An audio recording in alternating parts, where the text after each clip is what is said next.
Hello mes amis Facebook, Instagram, j'espère que vous allez bien. Petite vidéo du jour où je voudrais vous parler de vision. Vision court terme, vision long terme. C'est quelque chose que je voudrais partager avec vous parce que dans ces visions-là que l'on crée au jour le jour, il y a toujours ce côté émotionnel qui apparaît et qui nous fait soit avancer, soit qui nous fait reculer. Donc, je voulais partager avec vous quelque chose autour de ça. Et notamment, je voulais m'arrêter sur ce qui était pour nous la vision à court terme.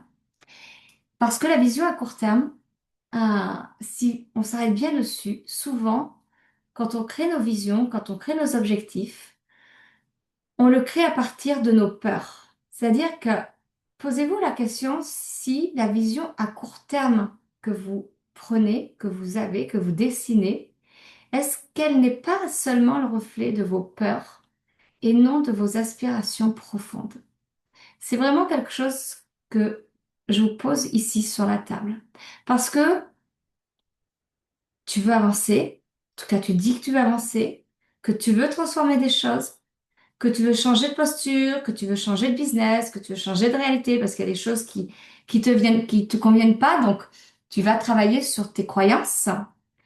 Mais au fond, réellement, chaque décision que tu prends, c'est souvent dicté par tout ce que tu veux éviter, pas parce que tu as vraiment envie de créer.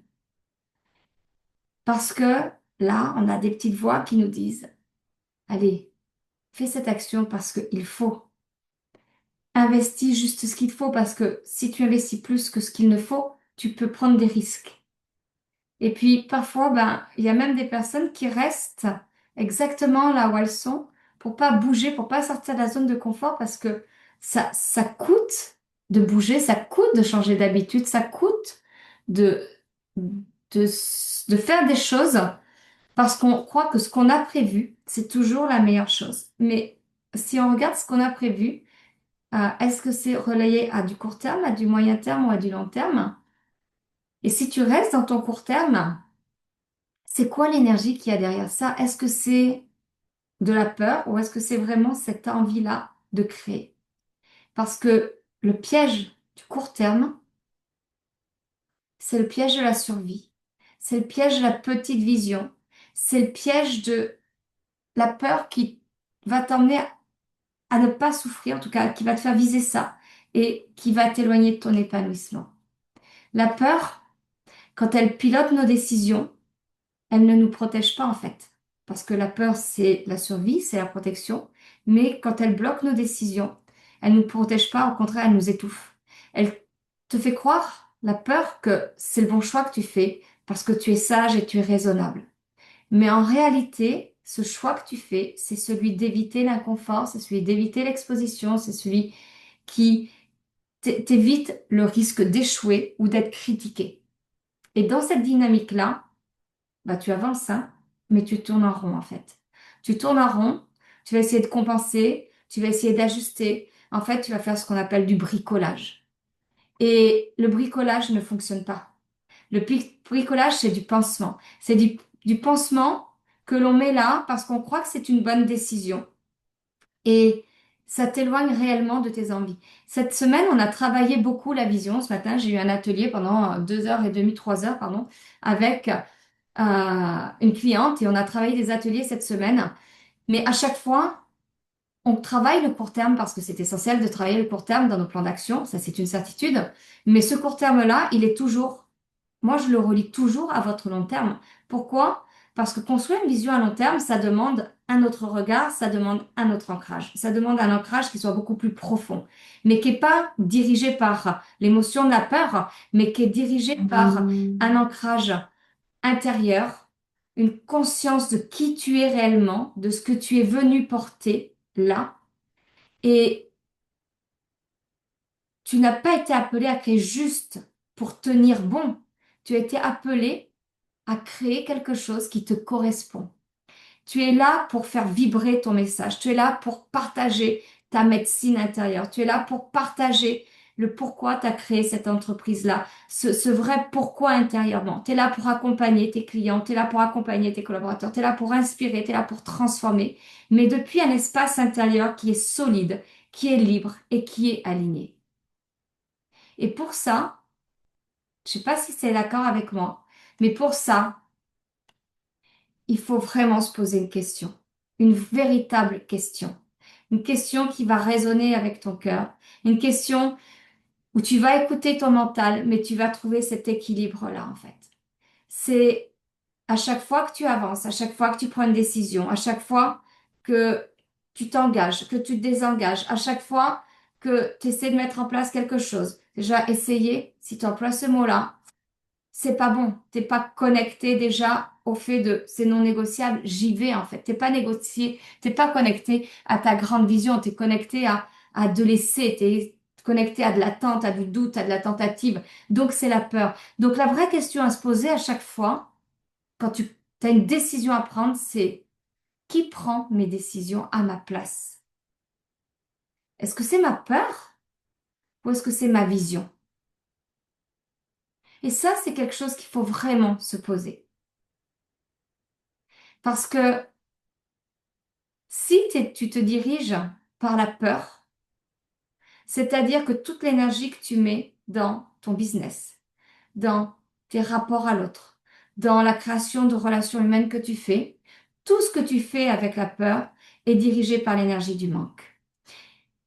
Tu ne peux pas créer un business abondant, tu ne peux pas créer un business stratégiquement épanoui si tu te diriges avec cette peur de manquer parce que tu te diriges sur le court terme, par le court terme, et que tu ne te diriges pas en ayant ta vision long terme toujours là à côté de toi, ou tu la rallies bien évidemment à ton court terme, moyen terme, mais ce qui te dirige réellement dans l'atteinte de tes objectifs, c'est ton long terme.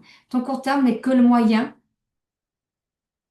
de te faire faire un petit pas pour atteindre ce long terme-là. Donc, dans chacun de mes accompagnements, dans chaque coaching que je fais, je reviens à la racine en fait de ce qui nous freine à chaque fois et je pose en coaching les questions qui fait OK, qu'est-ce qui te freine? C'est quoi ce frein-là en fait? Parce que tu dois comprendre ta posture énergétique, comment elle t'influence dans tes choix et tes décisions. Tu dois prendre conscience que tu n'as besoin d'autorisation de personne pour réussir ou pour aller là où tu veux. Tu dois t'autoriser par toi-même pour être plus grande, plus grand, pour aller plus loin, pour avancer sans te trahir. Parce que réellement, si tu as construit ton entreprise, si tu es en train de monter ta boîte ou que tu as déjà monté une société, même les difficultés que tu rencontres, tu dois pas te trahir dans tes choix. Tu dois toujours rester connecté à cette grande vision. Et c'est te choisir en conscience et c'est choisir en conscience tes décisions. Pas depuis tes peurs, mais depuis ton alignement et ce pourquoi tu es venu. Et non dans ton conditionnement. Parce que ton conditionnement, il t'amène à rester dans le faire, le faire, le faire, le faire, le faire, le faire. J'avance, je fais, j'avance, je fais. La gestion du temps et les priorités quand j'enseigne, c'est un espace que j'ouvre pour justement déculpabiliser du temps que tu dois prendre pour être dans la pleine reconnexion, pour prendre les meilleures décisions et surtout prendre du recul sur chaque chose. Hier, j'ai travaillé, j'ai rentré un nouveau client, on a commencé à travailler hier et je suis en train de lui faire changer quelque chose qui pour moi est déjà la priorité. Il me dit, mais non, c'est pas possible. Ben, j'ai dit, si, c'est possible parce que c'est la première chose que tu dois faire pour vraiment comprendre que si tu veux un business rentable, tu dois déjà pas travailler 7 sur 7. Tu dois travailler au moins avec un jour pour commencer de repos, mais un vrai temps de repos, un vrai temps où tu vas mettre ton âme en repos, ton cœur en repos, tout en repos, en fait. Parce que 7 sur 7 ne t'amènera pas à faire plus de chiffres. Et on le voit, tu es déjà dans la limite. Donc tu veux transformer, tu veux gagner plus, tu veux une entreprise rentable, bah, tu dois t'accorder du temps et sortir le nez de ton guidon. Parce que 7 sur 7, c'est l'épuisement assuré et c'est la clôture de ton entreprise assurée. Alors vous allez me dire, ouais, mais non, parce qu'il faut se battre, il faut aussi. Non, moi déjà, le mot se battre, si tu te bats pour ton entreprise, c'est comme si tu me disais, j'essaie de sauver mon entreprise. Si tu essaies de sauver ton entreprise, si tu te bats, c'est que quelque part, tu te laisses diriger par ton manque, tu te laisses diriger par tes doutes, tu te laisses diriger par des attentes qui ne dépendent pas de toi, mais qui dépendent de circonstances externes. Et ça peut pas fonctionner en fait. Et à cette personne-là, hier, quand je lui ai dit ça, je l'ai ramené sur sa stratégie d'entreprise en fait. Si c'est une personne qui veut changer de clientèle, et sa clientèle, c'est pas 7 sur 7. Sa clientèle, elle est sur rendez-vous. Donc, sa clientèle, elle va pas avancer avec l'espoir d'eux. Elle va avancer avec je m'engage parce que je veux un rendez-vous avec toi, en fait.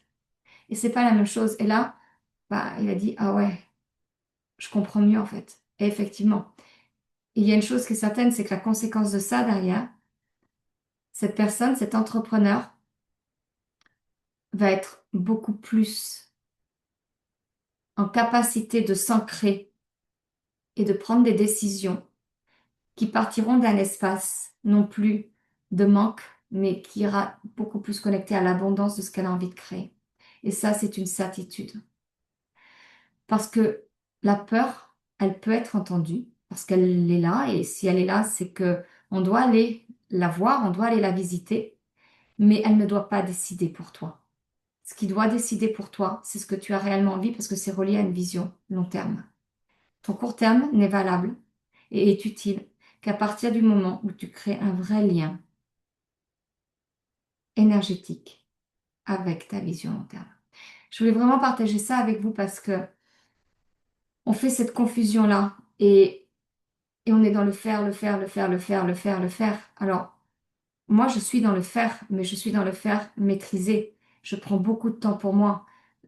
Quand je suis partie à Bali, j'ai pris du temps pour moi. J'ai pas allumé mon ordinateur tous les jours, mais je peux vous assurer que la manière dont j'ai travaillé, j'ai fait un post là-dessus, notamment sur la relation que j'ai avec le temps et que à Bali, on a avec le temps, qui n'est pas du tout la même et qui te reconnecte à la vraie peut-être notion de ce qu'est le temps.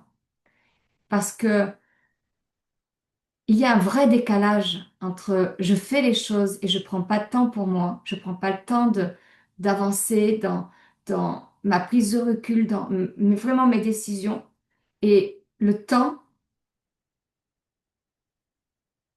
que j'ai réellement envie de prendre pour être aligné avec mon entreprise. Moi, j'ai toujours, si ton entreprise va mal, c'est que toi, tu vas mal. Si tu vas bien, je peux t'assurer que ton entreprise ira bien.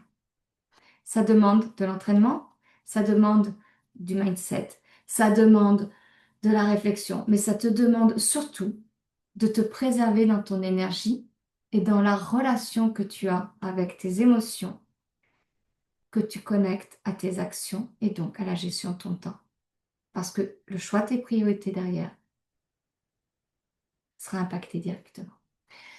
Je voulais partager ça avec vous parce que c'est un sujet qui me suit depuis lundi qu'on a commencé nos coachings. Et tous mes clients, à partir de, pas la semaine prochaine, mais après les fêtes de Bayonne, à partir du 14 juillet, on aura un coaching mindset que je mets systématiquement parce que ce côté énergétique, d'état d'esprit, d'intelligence émotionnelle avec laquelle on va se diriger, c'est le travail à chaque jour de l'entrepreneur. On n'est pas là pour se battre quand on a une entreprise. On est là pour créer, on est là pour innover, on est là pour partager, on est là pour échanger, on est là pour vivre, on est là pour donner un souffle, le souffle qui résonne avec notre cœur, un souffle qui résonne avec notre énergie, un souffle qui résonne avec ce que j'ai envie de manifester à chaque jour pour moi, pour ma famille, pour mes clients. Et ça fait toute la différence. Voilà, je voulais vraiment partager ça avec vous. Euh, Dites-moi ce que vous en pensez en commentaire. J'ai reçu des messages privés sur mon petit live. Alors, c'est pas un live, c'est vidéo parce que maintenant YouTube change les algorithmes. Donc, vous aurez des vidéos. Mais ça n'empêche pas que l'interaction, j'ai envie de la créer dans vos commentaires, toujours avec vos interactions, avec ce que vous avez, la manière dont vous avez envie de partager. Je vous laisse venir à moi. Et vraiment, regardez qui décide vos peurs ou votre vision, en fait. Cette question-là, elle est fondamentale à chaque fois que vous avancez professionnellement. suis tellement ravie de venir échanger avec vous sur cette thématique-là parce que pour moi, c'est la base de notre réussite. C'est la base de partir de notre intelligence émotionnelle pour vraiment entrer dans la matière.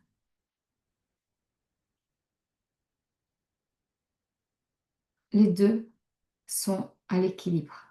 Et ça, il faut pas l'oublier. Je vous embrasse, je vous dis à très vite.